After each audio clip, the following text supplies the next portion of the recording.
Fala aí, galera! Voltamos para mais um vídeo no meu canal. Eu sou a professora Marilyn e a proposta deste vídeo curto, desta mini aula de hoje, é que a gente fale a respeito de Dom Pedro II. Estou trabalhando este assunto com o nono e com o terceirão, então achei interessante gravar esse vídeo para que a gente possa fixar algumas coisas importantes, né? Muita coisa não deu tempo de ser falada no ano anterior, foi o ano de retorno às aulas híbridas, né? Por causa da pandemia de Covid-19. Então, agora nós estamos aqui. Vamos lá, e você que não conhece o conteúdo, vamos ver se eu consigo explicar para você de uma maneira tranquila. Coloquei aqui o meu rei, o meu boneco de rei, para trabalhar com vocês a ideia de Dom Pedro hoje. Cada aula ele representa um rei, né? Hoje ele representa Dom Pedro II, Brasil Imperial. A história de Dom Pedro II ela é muito interessante, né? A parte política do Segundo Reinado que eu fiquei de trazer aqui para vocês. Dom Pedro II ele assume o poder com 15 anos de idade, no chamado golpe da maioridade. Foi preciso antecipar a maioridade de Dom Pedro?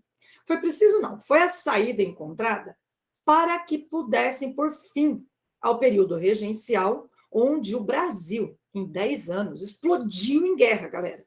Então, aquela história de que brasileiro é pacífico, é calmo, né?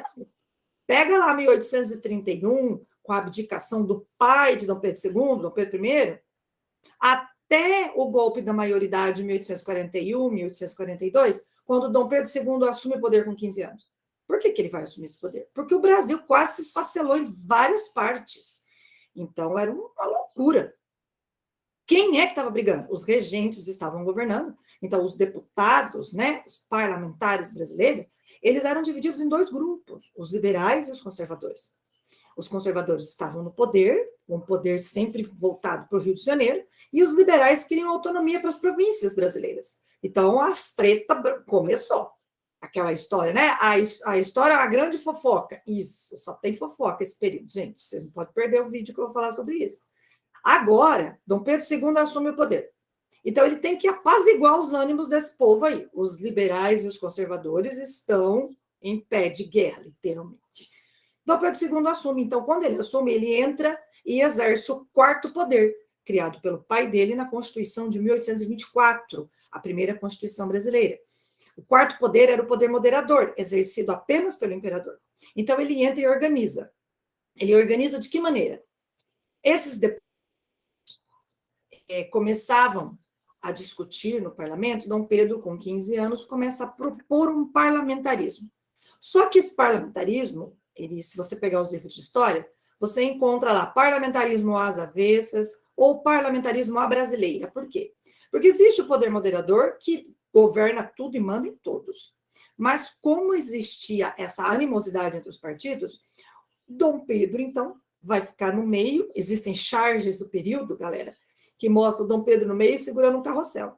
Ora, ele coloca um primeiro-ministro liberal, ora ele coloca um primeiro-ministro conservador. Então, ele vai organizando o poder nesse carrossel de poder, dividindo o poder entre esses grupos para que eles parem de brigar. E assim, nesse parlamentarismo brasileira, Dom Pedro II estabelece seu governo, que começa em 1841, 1842, e vai até 1889, quando ele é expulso com toda a família real para Portugal, com a proclamação da República. Então, nós temos em torno de 48 anos de governo de Dom Pedro II, que começa com 15 anos de idade. Muito importante.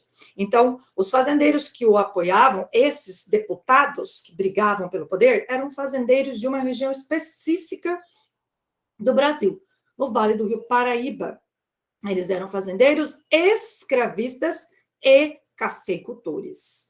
Quando essa elite que brigava começa a entrar em falência, em decadência, porque a região do Vale do Paraíba vai entrar em exaustão do solo, nós vamos ter um novo grupo de fazendeiros surgindo aí, só que esses não são escravistas, são cafeicultores, mas não são escravistas. E, portanto, não têm o apoio de Dom Pedro, também não apoiam Dom Pedro porque não estão no poder, mas começam a fundar o Partido Republicano.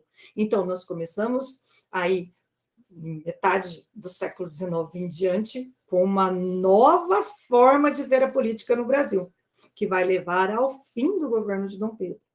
Ok? Essa foi a minha proposta para você entender os fazendeiros no poder, brigando pelo poder, e Dom Pedro organizando a galera toda com o parlamentarismo às avessas ou parlamentarismo à brasileira. Obrigada por ter curtido aí o meu vídeo e a gente se vê na próxima gravação.